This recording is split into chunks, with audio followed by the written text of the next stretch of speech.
नमस्कार साथियों। नाम है रोहित। स्वागत करता हूँ आशीष में। कैसे आप सभी?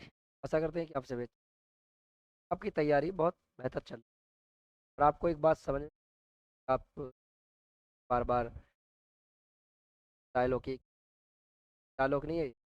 कहते हैं ना, एक तकिया कलाम है ये। मतलब है कि आदत सी बनी है। ये चीज़ें निकल ही जाती हैं अपने आप ऑटो में, चाहे कुछ भी हो।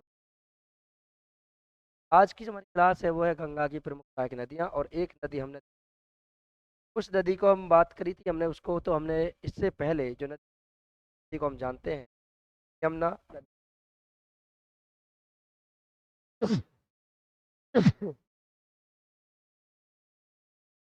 उस नदी को हम यमुना नदी के नाम से जानते हैं। नदी की बात करें तो एक हमने यमुना नदी के बारे में विस्तार से पढ़ा। इसके बारे में, यमुना नदी,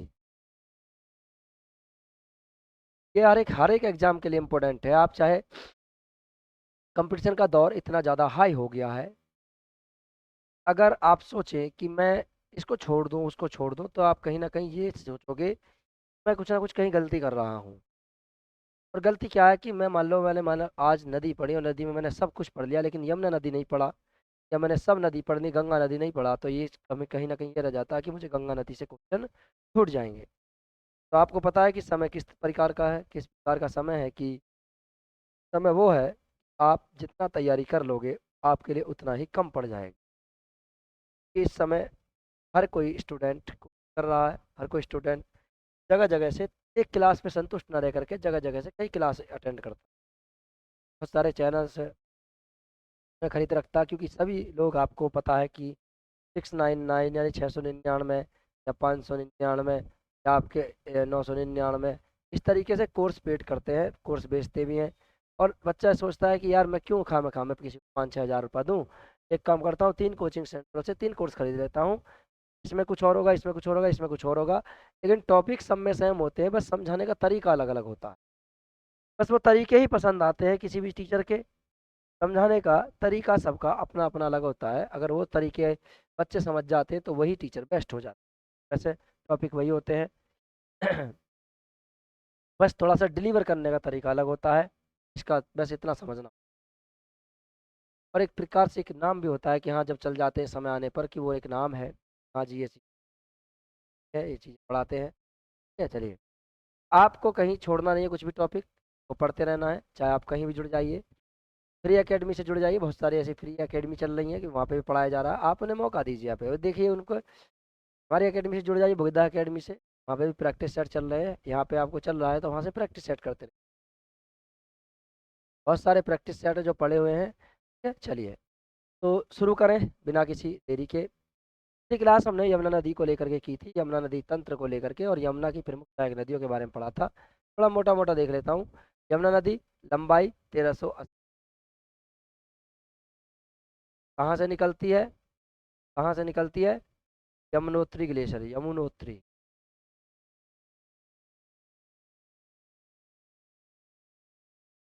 ठीक है, कहाँ जा करके मिलती है गंगा से? गंगा से मिलती है प्रयाग में, इलाहाबाद में जाकर के। ठीक है, गंगा से मिलती है। नदी पर कितने बैराज हैं? 4 बैराज।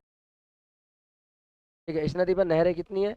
नहरें देखिए, नहरें तो कई हैं, मुख्य नहरें कितनी है? मुख्य नहरें वैसे देखा जाए तो 4 हैं। वो जगह कितनी है? 4 नहरें। नदी की सहायक नदियाँ कौन सी है? देखिए बहुत सारी सहायक है, रिंद है, ठीक है, सेंगर है, ठीक है, और इसके वरुणा है। चलिए इसको छोड़ दिए, वरुणा है वैसे।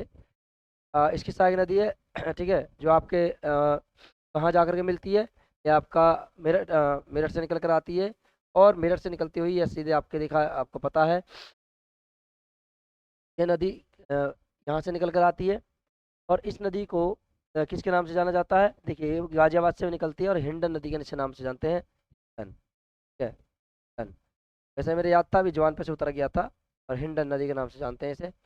लेकिन चंबल है, सिंध है, बेतवा, केन, ये भी इसकी प्रमुख सहायक नदियाँ हैं, जो इस नदी की, यमुना की प्रमुख सहायक नदियाँ हैं। ठीक है, और इसी के साथ साथ ये बहुत सारी और भी सहायक नदियाँ हैं। ठीक है, और ये गंगा की एक सबसे बड़ी सहायक नदी मैंने बताया था। और ये बताया था कि मैंने वहाँ पे जो ये नदी है, इसने सरस्वती नदी का अपहरण कर लिया है, सरस्वती नदी को इसने लुप्त कर दिया पूरी तरीके। और ये मतलब भारत के राज्यों से होकर गुजरती है और एक केंद्र शासित प्रदेश दिल्ली से होकर गुजरती है। चलिए, सबसे ज़्यादा लंबाई तो आपको पता ही है इसकी कहाँ पर है, सबसे ज़्यादा लंबाई इसकी उत्तर प्रदेश में है। उत्तर प्रदेश में क्या, आगे चलें। अगली जो नदी है हमारी, वो कौन सी है?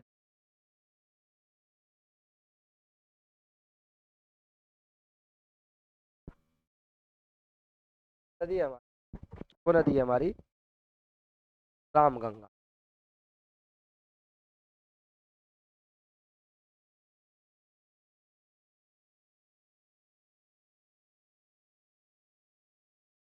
यह भी गंगा की एक सहायक नदी है जिसका नाम है राम गंगा। चलिए आइए जानते हैं इसके उद्गम के बारे में।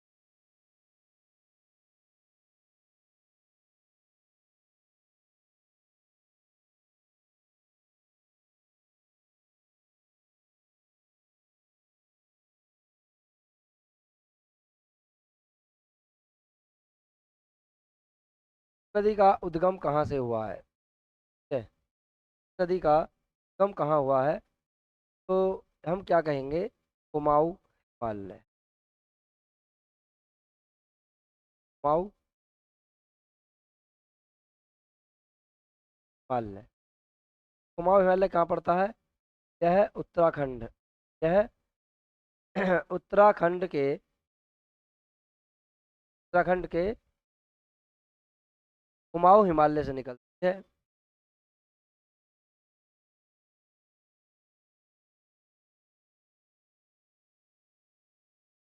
यह उत्तराखंड के कुमाऊं हिमालय से निकलती है। कौन सी नदी? रामगंगा। और इसकी सामान्यतः लंबाई की अगर बात करें कि इसकी लंबाई कितनी है, तो आप क्या कहोगे? लंबाई है,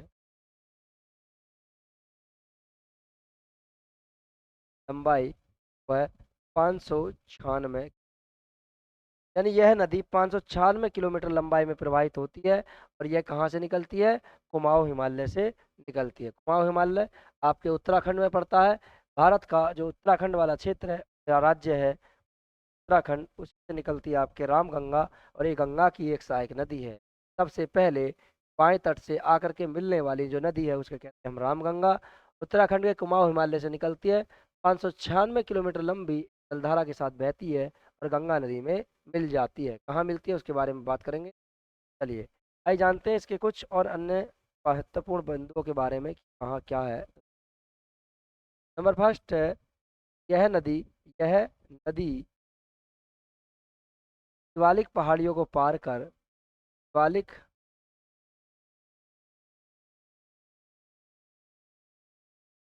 पहाड़ियों को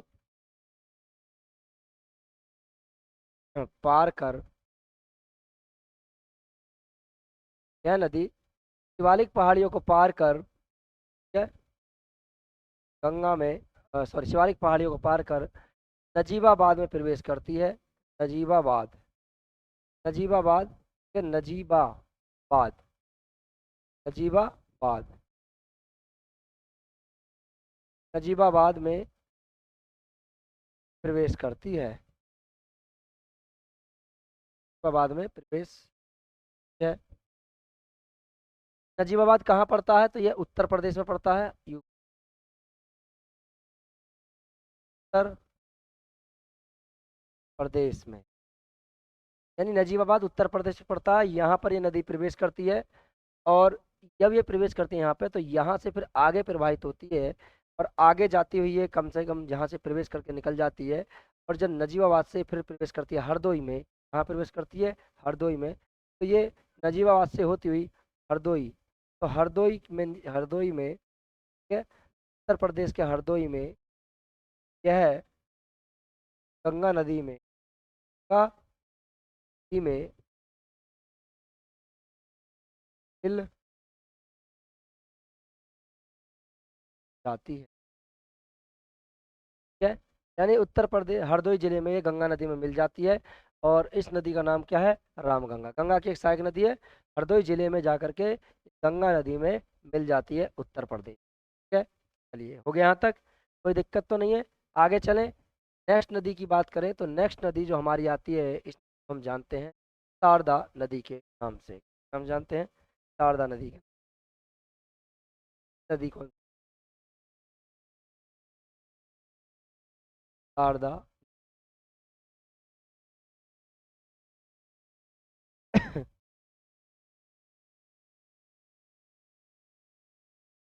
शारदा नदी के नाम से इसे जानते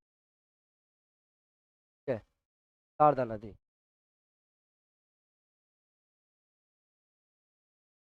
शारदा नदी की बात करें तो सबसे पहले हम जानेंगे कि ये कहाँ से निकलती है, इसका उद्गम कहाँ से है, और के नामों को भी देखेंगे कि कौन कौन से नाम है इसके, और कहाँ कहाँ से निकल कर आती है, और इसकी सामान्यतः लंबाई कितनी है शारदा नदी की, तो देखें।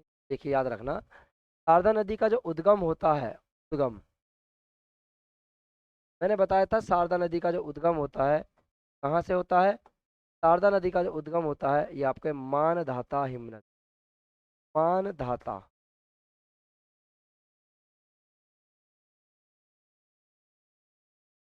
मानधाता हिमनद से शारदा नदी का, मानधाता नहीं है वो, मानधाता नहीं, मिलम, मिलम हिमनद, मिलम, मिलम हिमनद। मिलम हिमनद की बात करें, मिलम, मिलम हिमनद की बात करें कि कहाँ पड़ता है मिलम हिमनद, तो यह आपके कुमाऊं हिमालय, कहाँ पड़ता है? कुमाऊं हिमालय। देखिए, कुमाऊं हिमालय का आपका दो हिस्से हैं, एक आपका उत्तराखंड में भारत वाले क्षेत्र में, और दूसरा जो हिस्सा पड़ता है आपका इसका नेपाल में पड़ता। तो ये जो निकल कर आती है शारदा नदी, ये आपके वैसे देखा जाए सामान्यतः तो ये आपके नेपाल से निकल, कहाँ से? तो यह नेपाल में स्थित कुमाऊं हिमालय से निकलती है। कहाँ से है? नेपाल में, नेपाल में स्थित कुमाऊं हिमालय से निकलती है।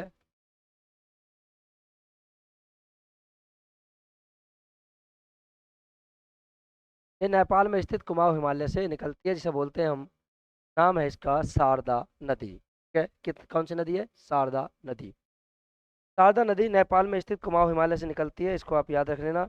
और इस नदी की सामान्यतः लंबाई की बात करें तो 350 किलोमीटर लंबाई में प्रवाहित होती है। लंबाई की बात करें, लंबाई आप जानते हैं, लंबाई, लंबाई इस नदी की है तो 50 किलोमीटर। ठीक है, लंबाई कितनी है इस नदी की? यह नदी 350 किलोमीटर की लंबाई में प्रवाहित होती है और गंगा की एक सहायक नदियों में से आती है। तो गंगा की एक प्रमुख सहायक नदी जिसे मिलम हिमनद से निकलती है, मिलम हिमनद, मानधाता से नहीं निकलती है। मानधाता हिमनद से आपके नदी की बात करें तो उसका नाम है घाघरा नदी, इसे हम घाघरा कहते हैं, और घाघरा नदी कहते हैं इसे हम, और इसे काली करनाली नदी भी बोला जाता है। ठीक है, उसके बारे में हम आगे बात करेंगे। ठीक है, मानधाता हिमनद ये निकलती है आपके मिलम हिमनद के। अन्य महत्वपूर्ण पॉइंटों की बात करें, सारे नाम बात करते हैं, नाम की बात, नाम की, नाम की बात करें कि नाम क्या क्या है इस नदी का, तो इस नदी के देखिए, सबसे पहले इसे एक नदी, इस नदी का नाम जो है इसको जानते हैं, पहले नंबर फर्स्ट, इसे गौरी गंगा भी कहा जाता है। कहा जाता है गौरी, पहले तो ध्यान रखना कि इसे गौरी गंगा भी नाम दिया जाता है, नदी को गौरी गंगा कहा जाता है। कहाँ कहा जाता है गौरी गंगा? याद रखना, नदी को गौरी गंगा जो कहा जाता है वो कहाँ कहा जाता है? वो कहा जाता है इसे नदी को जो गौरी गंगा कहा जाता है वो कहा जाता है नेपाल में, नेपाल में, नेपाल में से नाम से, नाम से जानते हैं, यानी नेपाल में इसे इस नाम से जानते हैं, इसको याद रखना, गौरी गंगा इसे कहा जाता है।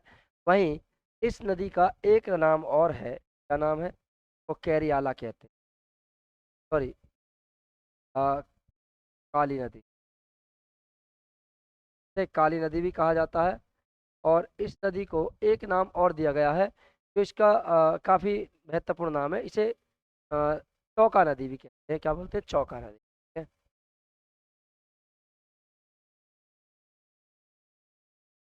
चौका नदी। अब देखिए ये जो है, कहाँ इसको चौका कहा जाता है, कहाँ इसे करनाली कहा जाता है, याद रखना। चौका कहाँ कहा जाता है, काली करना, काली नदी, सॉरी करनाली नहीं, काली नदी। देखिए इस नदी को काली नदी कहाँ कहते हैं?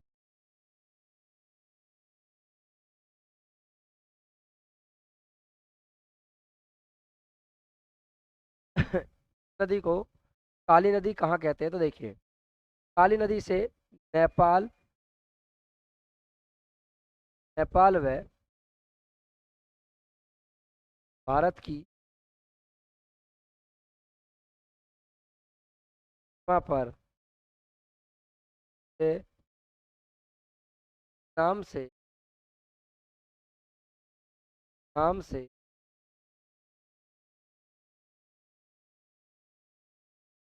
जानते हैं। यानी इस नदी को नेपाल की सीमा पर किसके नाम से जानते हैं? काली नदी के नाम से इसे जानते हैं हम, तो याद रखना। लेकिन वहीं अगर चौका नदी की बात आए तो इस नदी को चौका नदी कहाँ कहा जाता है? तो याद रखना ये नदी कहाँ से निकल कर आती है? नेपाल से। मैंने कहा ना, ये देखिए मिलम हिमनद है ये, और मिलम हिमनद नेपाल में स्थित है, जो कुमाऊं हिमालय का एक हिस्सा है, वहीं से निकलती है।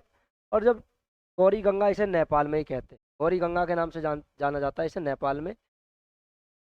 लेकिन काली नदी की बात करें तो नेपाल व भारत की सीमा पर इसे काली नदी के नाम से जानते हैं जी। काली नदी आपके निकल कर आती है, तो याद रखना।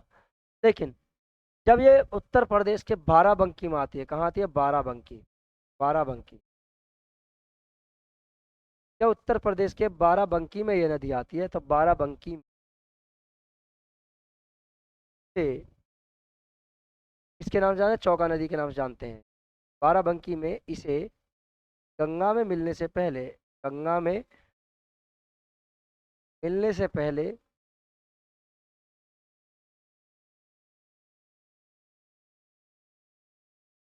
पहले चौका के नाम से जाना जाता है। के नाम से, यानी जब ये नदी गंगा में मिलने से पहले इस नदी को चौका नदी के नाम से जाना जाता है। कहाँ को जाना जाता है? बाराबंकी।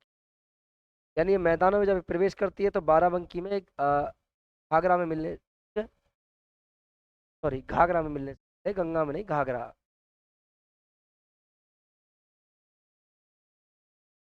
घाघरा। ये नदी जो है, ये अ, आपके घाघरा नदी में मिलती है, जिसे हम काली करनाली नदी कहते हैं। लेकिन सामान्यतः ये नदी मानी तो जाती है गंगा की सहायक नदी, इसको याद रखना है आप।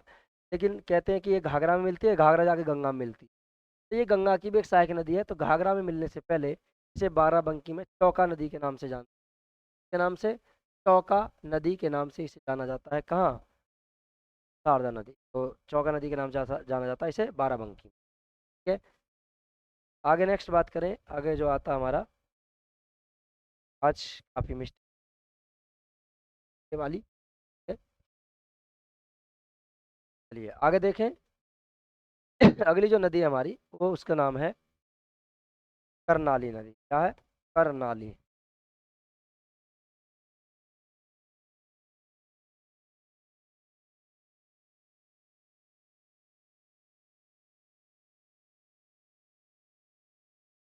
करनाली नदी, ठीक है। करनाली नदी की बात करें कि सबसे पहले इसका उद्गम कहाँ से हुआ है, तो उद्गम की बात करेंगे। इस नदी के उद्गम की बात करें कि इस नदी का उद्गम कहाँ से हुआ है, और इसे कहाँ किस नाम से जाना जाता है, और कहाँ पर जाकर के मिलती है। तो देखिए इस नदी का जो उद्गम हुआ है, क्या हुआ है? उद्गम। यह नदी उद्गम,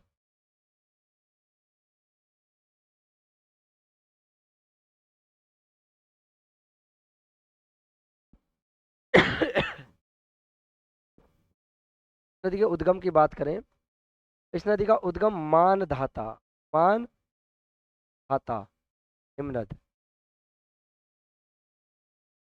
और ये कहाँ पर स्थित है? तिब्बत में।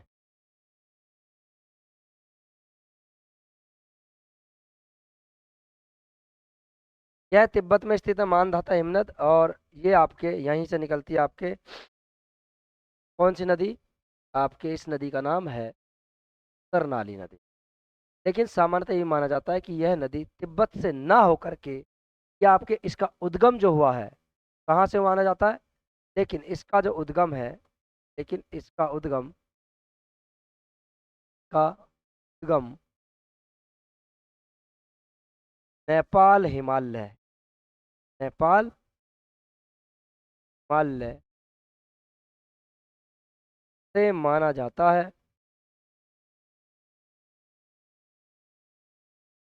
अगर आपको एग्जाम में आए कि कहाँ से इसका उद्गम हुआ तो आप नेपाल ही लगाएंगे। क्या लगाएंगे? नेपाल। तो नेपाल में स्थित नेपाल हिमालय से इसका उद्गम हुआ है। जो नेपाल हिमालय में जिसकी बात करें तो ये जो नेपाल हिमालय में है इसकी ऊंचाई, मानधाता हिमनद की ऊंचाई 7,220 मीटर है।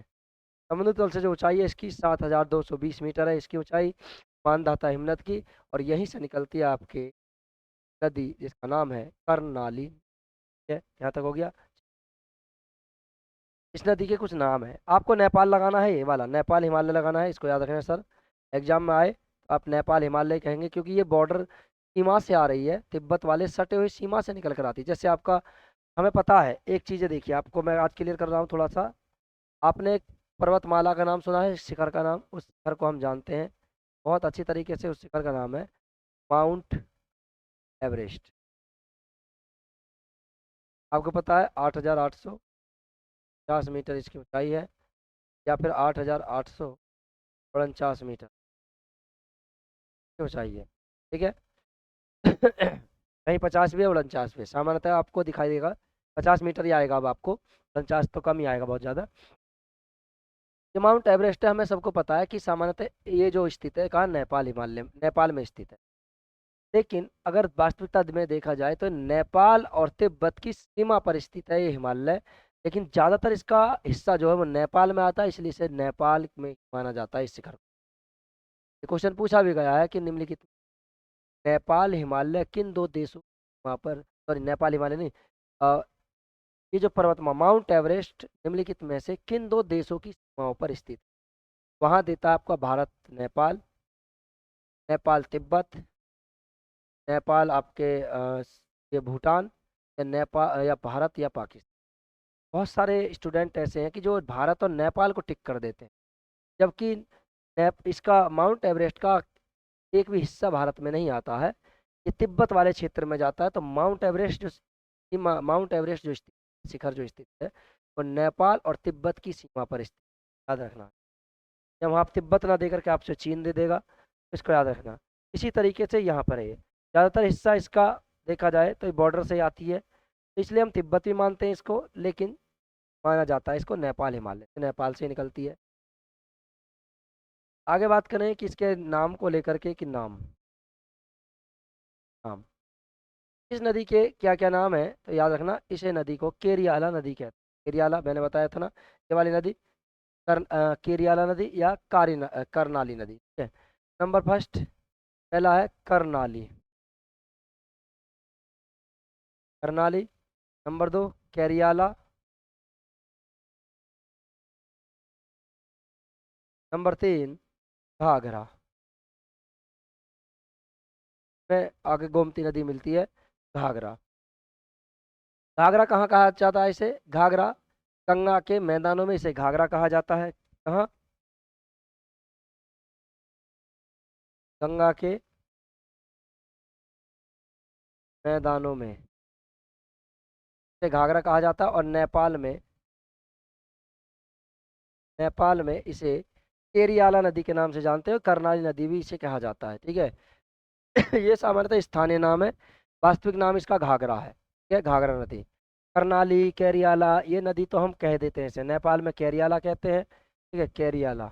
और घाघरा, इसे गंगा के मैदानों में इसे घाघरा कहा जाता है।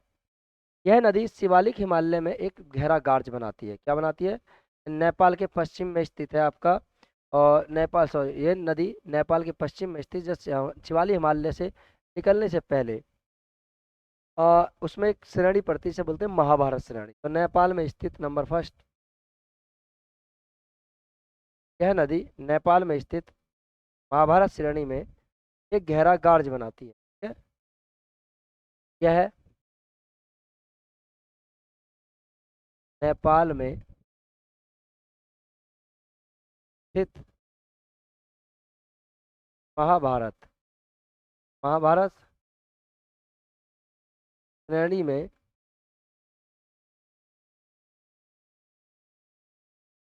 गहरा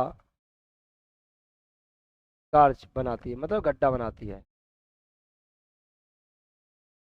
यह नदी नेपाल में स्थित महाभारत श्रेणी में गहरा गार्ज बनाती है, और ये वहां से आकर के सीधा पता है आपको कहाँ प्रवेश करती है।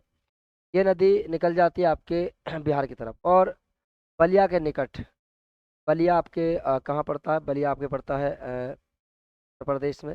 सबसे पश्चिमी जिला है बलिया, याद रखना। सॉरी, पूर्वी जिला। उत्तर प्रदेश का सबसे पूर्वी जिला है बलिया।